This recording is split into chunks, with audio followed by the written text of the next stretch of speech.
Good morning, everyone. Welcome to Autodesk Virtual Academy, brought to you by Cative Technologies. I'm Nigel Mbayak here, one of the application engineers and customer success managers on the team. And today I'm joined by Nikhil Venkat. Nikhil, how's it going? Good, Nigel. How are you? Good, good. Nikhil happens to sit behind me, so I've seen him work on this presentation for quite some time now. Looks really good. Nikhil happens to be the person on the team who is most familiar and the only one certified for Autodesk Moldflow, something we're really proud of, which is a tool that we're starting to support and provide as a solution for our customers and people who aren't our customers yet. So today we're going to be going over some of the features of Moldflow, how it works, what it's really used for, why you might need to use it, et cetera, et cetera. But before we get started, I just want to welcome all of the new people today. There are a number of you I can see in the attendees list that I haven't seen before. So definitely welcome to Autodesk Virtual Academy. We do this every week on Thursday at 10 a.m. Pacific on a wide variety of topics. So sometimes you'll see myself, Nikhil, presenting. You'll see half a dozen of our other friends here on the team also presenting on topics ranging from, basic AutoCAD lines and circles all the way to Nikhil's done some really advanced simulation stuff for us in the past. So there is a very wide range of topics. If there's something you want to see specifically, let me know. I can see if we've done it already, be able to pass you a recording of that. Or, we can go ahead and get that slated for the schedule in the future. So definitely want to thank you all for joining us today. With that, if you have any questions, go ahead and type them into the chat panels whenever you get a chance in your respective viewing windows, whatever that may be. And Nikhil, go ahead and take it away. All right. Thank you. Thanks, Nigel. And thank you all for joining. All of you new folks that haven't been here before. Special welcome to you guys. Now, as Nigel mentioned, today's topic is going to focus on Autodesk Moldflow. So it is an injection molding software. And so our focus today is going to be largely on injection molding. A quick sort of outline on what we're going to be covering today. We'll cover some, fundamentals, basics, building blocks of injection molding itself, the actual process. And then we'll talk about why Moldflow particularly. So what benefits, what advantages does Moldflow provide for injection molding? And then we'll look at some of the parameters, some of the characteristics that you would need to look at to evaluate how good your part is and how moldable it is, and what the result of that molding process is going to be. We'll then jump into the software and then take a look at some of these same features in the software, and finally we'll round the AVA off with a Q&A session. So, injection molding itself, what is it? I know it's something that doesn't get spoken about often enough. It doesn't get used often enough, but essentially, it is a method to obtain molded products by injecting generally molten plastic materials into a mold, and then that's followed by cooling and solidification. Now, I say generally plastic materials because, again, there's this idea that that injection molding is only for plastic components. That is not true. There is also a metal injection molding process, which, again, Moldflow can handle as well. Or Jello. There you go. So the largest focus, of course, is plastics. And typically this is how your plastic components look going into the molding machine. It's a series of plastic pellets, which go into the molding machine, get heated up, molten, and then the process goes on. Now, this is especially suitable for high volume production, so mass production of products with complex shapes. Essentially, these are useful for things that are difficult to manufacture using traditional subtractive methods, right? So again, whether it's metals, whether it's plastics, if you have complex shapes that may or may not be manufacturable with your existing technology, then injection molding is one way you can get around that and actually manufacture those parts. Absolutely. A lot of toys. You can imagine toys being a very, very popular injection molded. Exactly. Yeah. Toys, consumer products, your cell phone cases, all that sort of stuff, which are pretty difficult to manufacture without a process like this. As you can see here in the GIF that I have, and for those of you who prefer GIF, I apologize. You can see that the pellets actually go into that green region that you see over there. The pellets get molten, they heated, molten, and then sent through the cylinder into the mold, where there is a cooling and solidification process. The mold then opens and the part gets removed. This is, of course, a standard injection molding process. There is a lot of complexity that is possible with this very process. So this is just a very basic workflow. Now, the main variable that drives flow is the injection pressure. Now, of course, there's a lot of other variables as well included, mold temperature, etc. But the main variable that drives the flow, that helps you determine whether the process is adequate or not, is the pressure. Now, why Moldflow? What is Moldflow? Autodesk Moldflow is a single environment for all the pre-processing and the post-processing tasks as related to injection molding. So you'll be able to set up, for example, your materials and set up your injection molding process, set up the process parameters, etc., all within that same one environment, and also look at the results of all of these, the results of this simulation, of the study, within that same environment. So this is just this is what the software looks like. You know, you can look at multiple results at the same time. You can look at the same result on multiple studies at the same time, etc. And we'll get into the program momentarily and talk more about this. One of the great features, one of the great functionalities of Moldflow is design of experiments. The design of experiments functionality allows you to study and observe the influence on part quality of, you know, processing, different part processing conditions and different geometry modifications, even though you don't really have a great way of predicting what this is going or what the result is going to be going into the simulation process. So it's a great way to really nail down what needs to be, or rather what you need to have as your process parameters and what can be eliminated as being process parameters. Now, this might sound like, you know, it's a very complex software that's going to take a lot of time to run on your machine and really bog it down. But one of the good features, again, is cloud solving capability. Now, cloud solving provides analysis capability, or it provides the capability to run several analyses at the same time. They also allow you to run, you know, very large jobs in a more efficient manner than it would be if you were running it on your local machine. Since the cloud has significantly more RAM and more memory than your local machine does,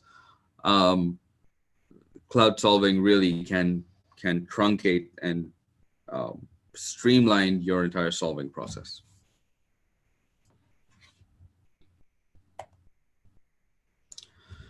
Now, part design is something that you don't really get to study, and you don't really get an idea of how good it is until you get to the end of your simulation process, right? So you may have a fantastic design, but if it's not manufacturable in an easy way, if it's not,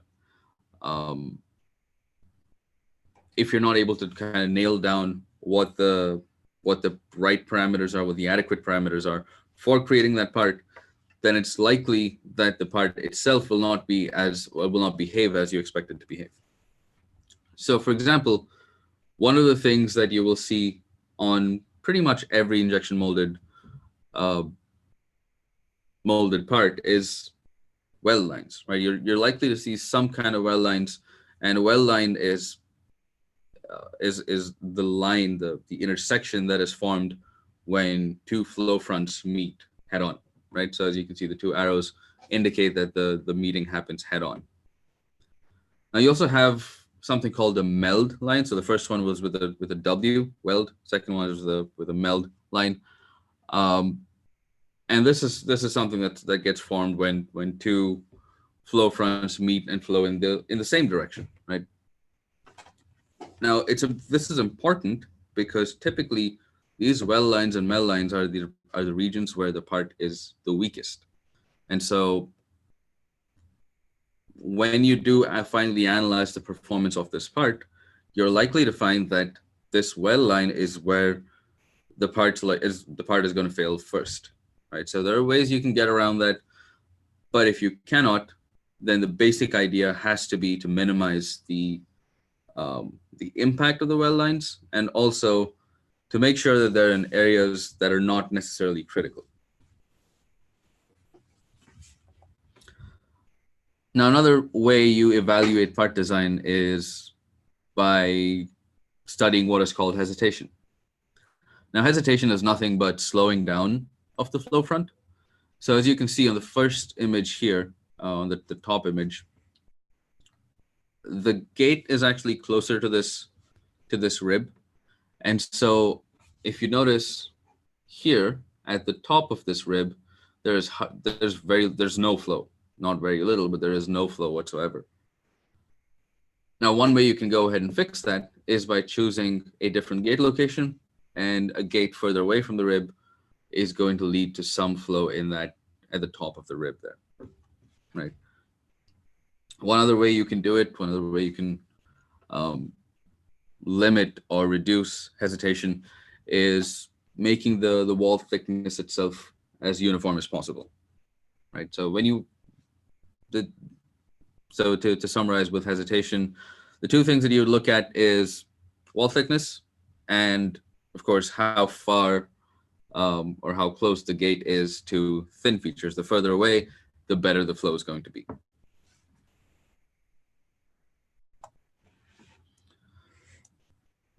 Now, as I mentioned earlier, one of the big advantages of injection molding is batch manufacturing, batch production of parts.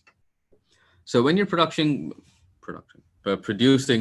parts in batches, high volumes, you are likely to, well, not likely, you want to definitely make sure that all the parts have the same kind of strength, same behavior, etc. Right? They need to be consistent across the parts, or it's going to be hard to get them through the QA process. So when it comes to injection molding, one way that you would ensure this is by ensuring that all the flow paths within a specific mold are balanced, and that when you have a mold with several parts like this one, you do want to make sure that that each of the parts in there have pretty much the same amount of, or take pretty much the same amount to fill up and have the same amount of pressure, etc. And that's one of the primary ways to ensure that that the parts are actually at or as close to being identical as possible.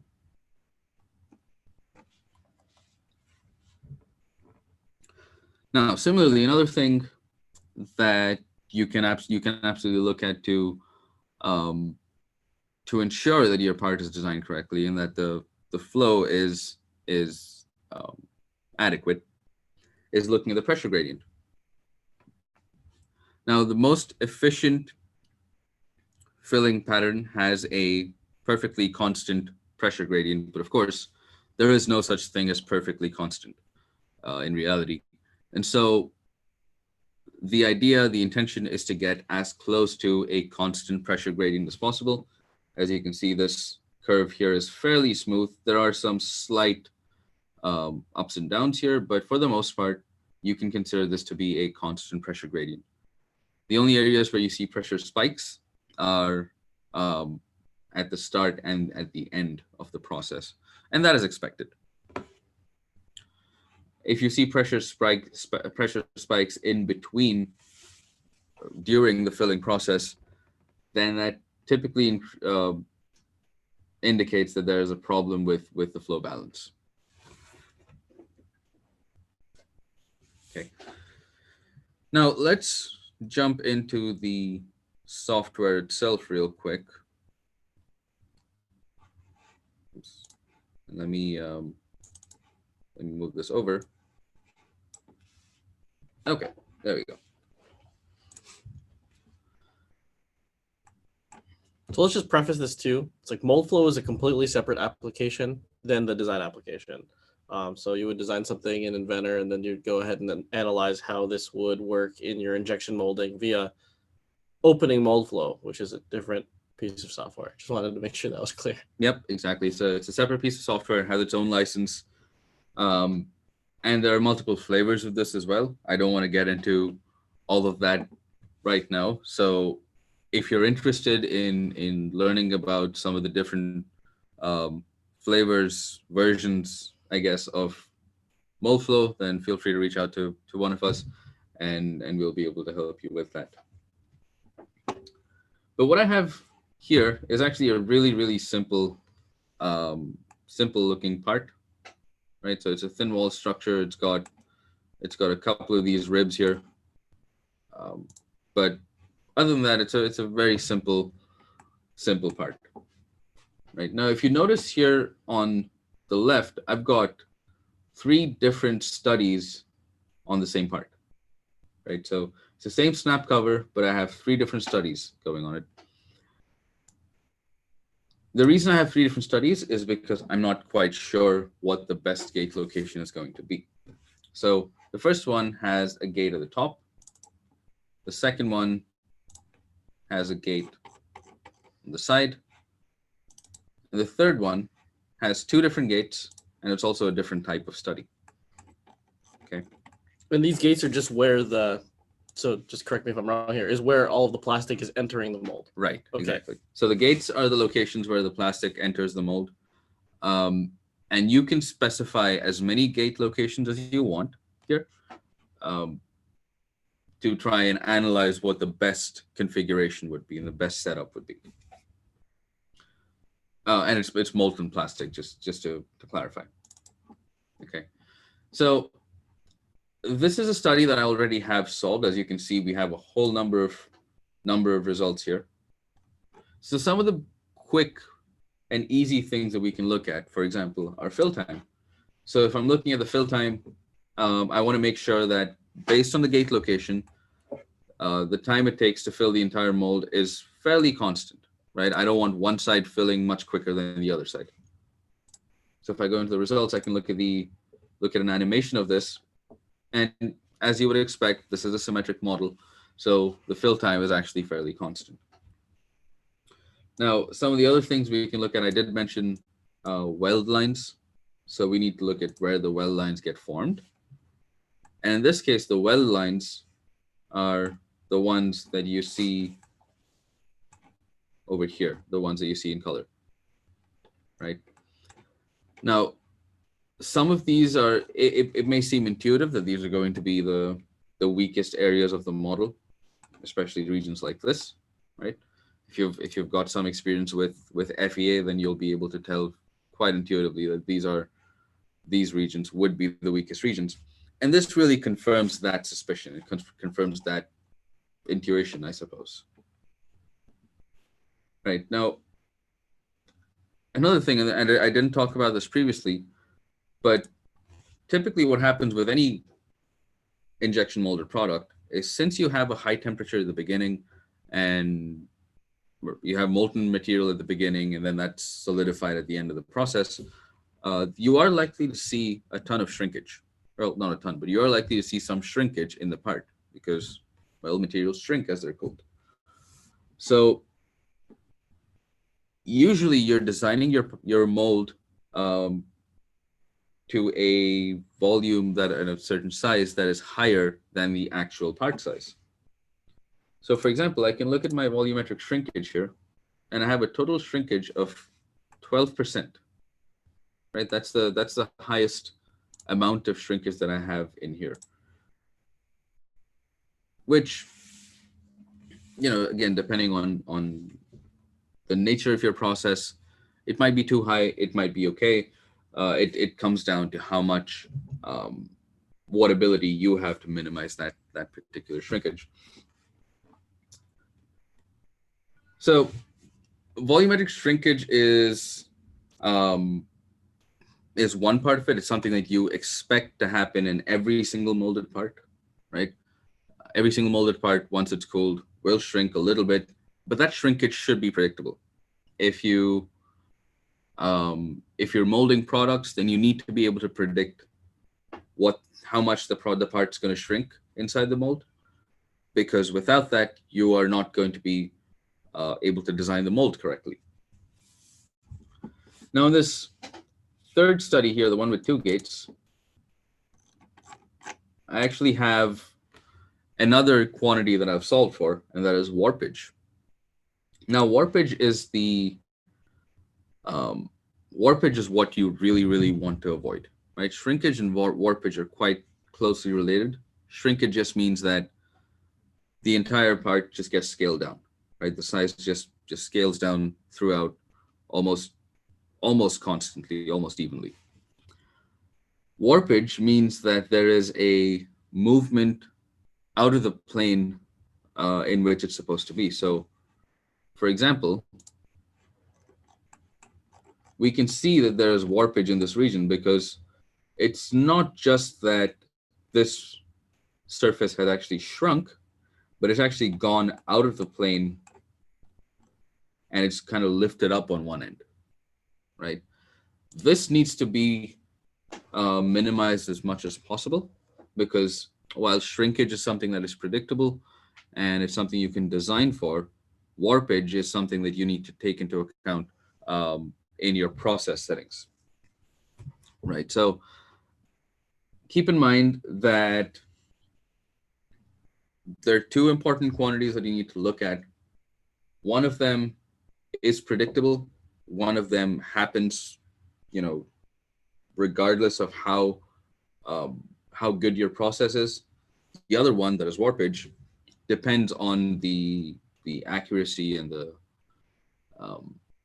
how good your process is and your process settings are in order to be able to minimize the warpage. Now, as I mentioned earlier, we do have there is the pressure as well. So the pressure, ideally, we would like it to be constant, right? We'd like the pressure gradient to be fairly constant. So in this case, we have a lot of different processes going on. So I don't want to discuss this particularly. But if I go back to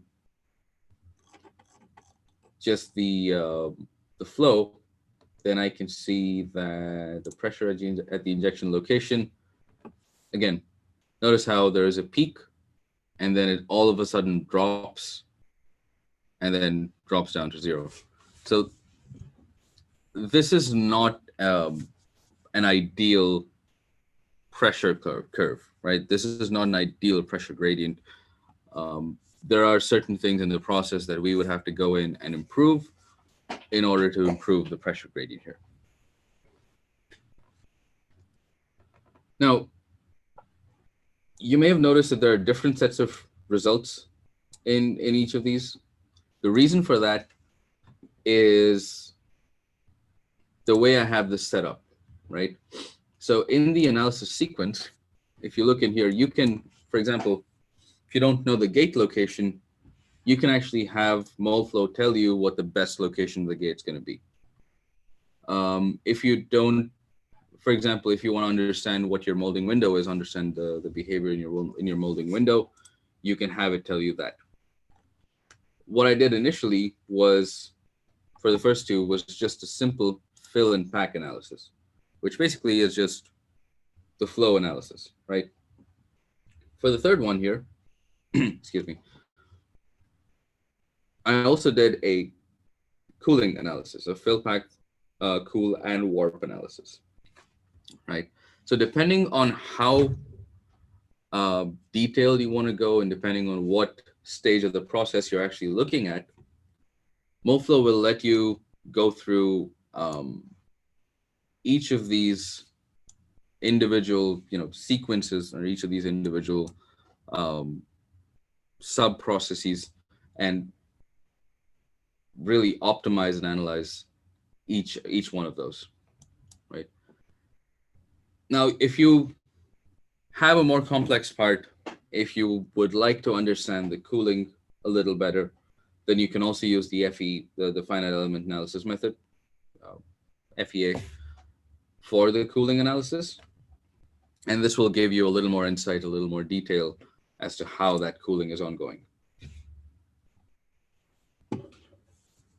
Okay. Now, one of the other things that I think is important to note is that this is entirely CAD agnostic. So I can try and import a model and it can bring in files from Inventor, it can bring in files from CATIA, from SolidWorks, Pro-E, etc. Right? So it's entirely CAD agnostic. So you don't need to have Inventor, for example, for you to be able to work with Moldflow.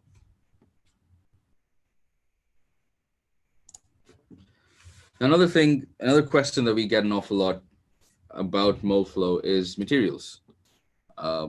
Plastics, especially, can be quite challenging to characterize.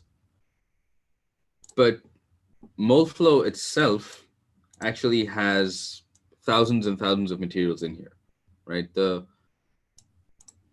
software itself already has all of this built into it, and it is likely that you'll find a lot of the materials that you're looking for in here.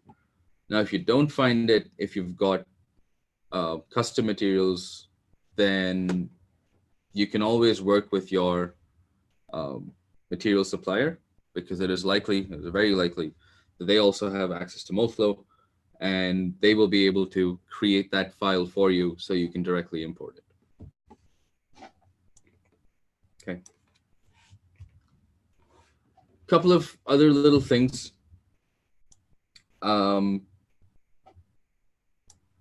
You do have, like I said, you do have the ability to solve on the cloud. So both meshing and analysis, and it's not going to let me analyze again because it's already done. It's already done. It's already solved.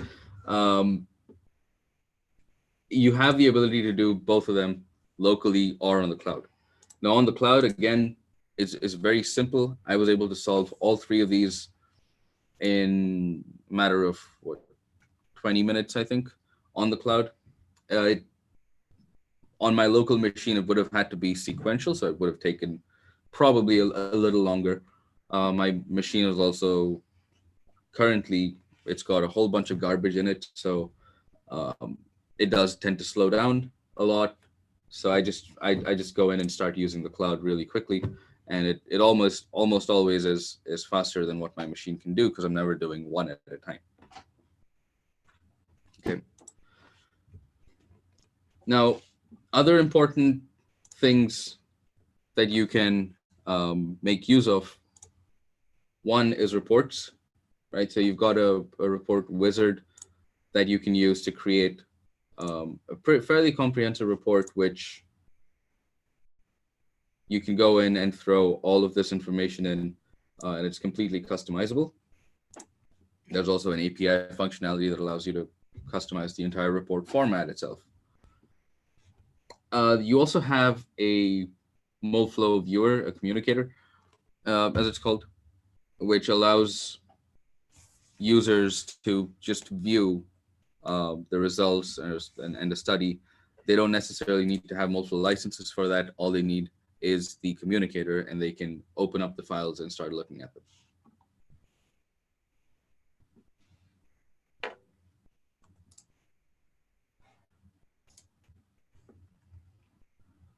Okay. With that, if you have any questions, be happy to take them now. Cool. Yeah, we definitely do have a couple of questions, Nikhil, Sure. that have come through. I personally have one. So generally, and I've been with you for a lot of FEA sessions in the past. I personally haven't delved too deeply into Moldflow. What are the boundary conditions, the initial conditions you set besides just the model? Do you set obviously set material? Do you set the size of the inlet opening? What kinds of things are generally applied? So generally, the things that you would specify are the injection location. So that is an absolute must. You need to specify that. Absolutely. Figured. Yep. It won't fill unless there's a place for it to do so. Exactly, right? The next thing you need to set up is, of course, the type of analysis. So ensure that you're choosing the analysis that gives you the information that you need. Yep. And by default, there are some process settings that are going to be in there already. But if you had your own molding machine, for example, with its own settings, you can put that in. Oh, for the temperature that the Yep. plastic is at when it gets injected and stuff like that. Right. So the melt temperature, the mold temperature, how what the cooling time is going to be, etc. Right. Very so cool. You can specify all of that. Most of these are defaulted to some value, like the mold surface temperature is 88 Celsius. That's the default. 282 default. But again, if you had more advanced information going in, then yes, you would have to set that up as well. Mm-hmm. Very cool. Very cool. Someone had questions you keep mentioning you want the pressure to ideally be constant. Maybe it's the pressure gradient. It is right? the pressure gradient. So can you explain that a little bit? Yes. So actually, you can do that right here. So if you basically what you're expecting to see is that the pressure is going to keep increasing, right? As the mold fills up, right, and you're trying to inject more molten plastic or molten material into it. Difficult to do so. Right, it becomes harder to do so. So the pressure at that injection location keeps increasing. Now, you want that increase to be predictable, and you want that increase to be gradual. You don't want sudden spikes in here. Mm-hmm. Sudden spikes are going to lead to air traps, which are of course going to lead to areas of weakness. So air traps lead to well lines, and well lines lead to weakened areas. So as the pressure increases, you want that to be gradual, and the only time you should see pressure spikes are when it initially starts injecting, and once the cavity is full. Once the cavity is full, right? At that final point, you know that the pressure is going to be maximum, and that's when it gets ejected, or it starts cooling and then gets ejected. Cool. So, so it's not a pressure that's the same. You want it to be increasing at the same slope. Right. Cool. Makes sense. Yeah, like that graph's showing there. Yep. So hopefully that answers that question. Let's see. Is Moldflow in the product design and manufacturing collection? Nikhil? No, Moldflow is not in the product design and manufacturing collection. As Nigel mentioned earlier, it is a separate product by itself. And there's a reason for that. It's not in the collection because as you can see, it's quite specialized, right? Yeah, it's part of the advanced manufacturing stuff. Exactly. So it's not something that you just sort of plug and play and you know exactly what's going on there. So to answer the question, no, it's not part of the collection. But it does work with, this is one thing I didn't mention, but it does work with several products that are already inside the collection, namely Inventor and Inventor Nastran and Fusion, etc. Absolutely. And there's a lot of components to the advanced manufacturing offering from Autodesk, mm-hmm. right? So Autodesk has been making, I wouldn't say fairly large, I would say significant investments in the advanced manufacturing section of the design manufacturing business. And so they've acquired a lot of technology over the last couple of years, spending, I don't even want to know how many zeros are on the end of some of those numbers, to obtain a lot of this technology that they're optimizing and providing to the users. Yeah, so with that, Nikhil can pull it up on his screen too. Yeah. and I'm sure Jessica put the link in the page as well, is, we do focus a lot in the advanced manufacturing. So when you're looking at some of those true products, some of those really advanced CAM products as well, maybe you need to go a little bit further than what HSM provides. And you guys are making things that are super complicated, say, I don't know, aerospace. You would look at some of these tools. We have a lot of content. We're doing a lot of webinars related to advanced manufacturing techniques, whether it's Moldflow, whether it's CAM, whether it's something else. If you go to that web link, you can get more information on all of the events that we're holding, and it's a lot of stuff. So have at it. I've got a question here from Fernando. How do you determine what values to use for the pressure? Do you understand what he means by that? So the pressure is generated by the machine and the mold. You don't apply the pressure. I mean, I guess you apply the flow. Right. No, but I mean that's a question we can definitely talk about offline. I think it deserves a there's a full conversation around that, right? It's I think a lot of the constants for this is like things that are from your machine. Exactly. So you need to understand, like, okay, like, how am I filling this? What machine am I using to do this? And then that'll give you some of those initial conditions, right? So how hot everything is, the flow rate, I'm assuming, of the liquid as well. And molten. I don't even know if plastic. Or metal. So if you want to know more about that, Fernando, let us know. We can go ahead and have a specific conversation with you around what that is. What else for Moldflow? Just to going back to that page for a second, today's session will also be posted on this. So it's kativ.com/advanced manufacturing. Make sure you bookmark this page so you can, if you're interested in advanced manufacturing, you'll see this constantly being updated and you'll see new videos pop up. Yep, absolutely. Yeah, this is all being recorded. So happy whatever day it is for those people watching this in the future. So everything that we do is recorded. So if you're looking for any of that stuff, feel free to go ahead and browse our YouTube channel or just reach out to one of us. We'll be able to give you links to exactly what you need.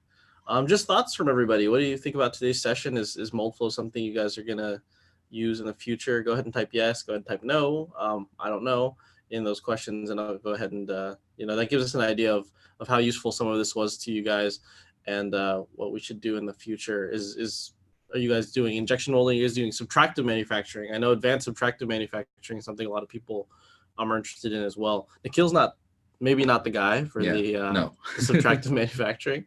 We do have some specialists on the team though. So looks like a couple people it'd be useful to them. Some people not so much. I see a lot of people when like we were talking about earlier, right? Consumer products, it's a really big deal, especially if it's like electronics and stuff, right? And you're looking at quality control for those things, right? It's like the last thing I want to do is go to the store, spend a bunch of money on some medical device per se, and have it be like have a bunch of holes in it or like a bunch of pores in it. It's like, wait, why did this break? This thing got manufactured incorrectly. And things like Moldflow, things like some of these other and I would consider this a simulation software, right? An analysis software are useful for helping prevent those things. I think the last thing you want is a bunch of warranty issues to come back, right? Exactly, right. So especially when you're talking about, high precision applications. Absolutely. Med devices, big deal. Yeah. Anything that goes into space, also big deal. So, all right. Looks like a lot of people are saying it'd be very useful for them when designing their parts. I'm be curious to know, like already, those people who are designing products for, some of those consumer products, some of those medical device items, some of the other things that require things like injection molding or casting, so on and so forth. Do you design your parts with that in mind, or do you just design them as to like, this is exactly what I want, and not really worry about the manufacturing process? It'd be really interesting to note where you fit in that span, because I know some people, they just design like, this is what we need. This, like, for example, I'm looking at Nikhil's mouse right now. This probably to mold it. So it's like, did they design that mouse with the shrinkage in mind, with some of that other information in mind, or did they just send it? That's a really good question. All right. I'll give everyone another 30 seconds or more, or 30 seconds or so to ask any questions you do have. Nikhil, again, thank you for being a part of today's webinar. If anyone else has any suggestions for stuff to Nikhil to do in the future, anything simulation related, anything general inventor related and AutoCAD related, Nikhil also is, he does a lot of instruction on those activities as well. Not AutoCAD. That's true. Not AutoCAD. That's true. But inventor related. Yep, inventor, absolutely. Absolutely.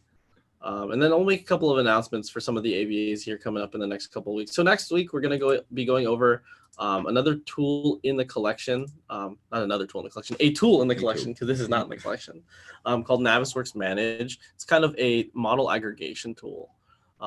Sometimes you have very, very large models from different not business groups would say, different sectors of the design process, right? Maybe you've got someone is commissioning a full building and you designed the actual building. Someone else designs the HVAC. Someone else designs the electrics that go in there. And you want to be able to aggregate all those models together without making something so heavy you can't manipulate it. Navisworks is a tool for that. And we're going to be going over some of that next week with Jeff Perez. And then the week after, we're going to be going over some iLogic with Eric, which is I'm really excited for that session. We're going to be going over some of the operators in iLogic, so things like and or nulls, some I guess Boolean stuff with Eric, and how to use all of that to be able to manipulate your data in the way that you need it to, do all that fun stuff. So cool. Looks like some people are asking, it's like, hey, maybe we want to see some stress analysis in Inventor. Maybe we'll do some Inventor versus Inventor Nastran stuff. We'll take a look at that. Yeah. Cool. Looks like that's it for questions. With that, Nikhil, thanks again for being here. Everybody, thanks for joining us today. If it was your first day here at AVA, definitely would appreciate feedback on how you think the session went, how useful this is to you guys. So again, thanks everybody for joining us today. We'll see you again, same time, same place next Thursday. Adios, everybody. Thank you all.